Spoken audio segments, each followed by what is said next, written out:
अस्सलाम वालेकुम नाजरीन। आज पेपर है जी 2016 उर्दू का 9th क्लास का है जी। ग्रुप है जी दूसरा और फर्स्ट हमारे पास पेपर है जी ऑब्जेक्टिव हिस्सा, जिसको हम डिस्कस करते हैं जी। पहला हमारे पास MCQs है जी। जबल सौर में के गार में आप सल्लल्लाहु अलैहि वसल्लम ने रातें गुजारी। दुरुस्त जवाब है जी बी 3। हैदर अली आतिश ने शायरी में शागिर्दी इख्तियार की। दुरुस्त जवाब है जी सी मुसहफ़ी की। नज़म नात के शायर ने बातें सुनी। दुरुस्त जवाब है जी तोती और बुलबुल की।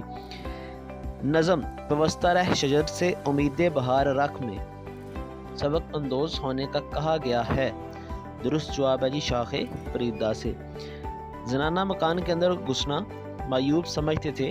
दुरुस्त जवाब है जी अहले अरब। छठा MCQ है जी मिर्ज़ा फरहतुल्लाह बेग इब्तिदा में कलमी नाम से लिखते रहे। दुरुस्त जवाब है जी मिर्ज़ा अलम नशराह। सातवां MCQ है जी हमारे पास आम तौर पर बुलबुल को दावत दी जाती है। दुरुस्त जवाब है जी डी आहो जारी की। कर्नलों की रहाइश के लिए बंगले मिलते। दुरुस्त जवाब है जी सी क्लास। तालब इल्म ने किस से पूछा ये पर्चा किस मजमून का है। दुरुस्त जवाब है जी ए गार्ड साहब से। 10वां MCQ है जी सबक रामो स्कूल में घरेलू मुलाजिम का नाम था।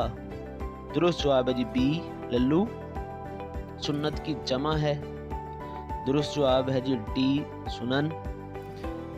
कसीर का मुतजाद है। दुरुस्त जवाब है जी ए कलील। आकल का मुतरादफ है। दुरुस्त जवाब है जी सी दाना। देवर की मुअन्नस है। दुरुस्त जवाब है जी बी देवरानी। अस्मार का वाहद है। दुरुस्त जवाब है सी समर।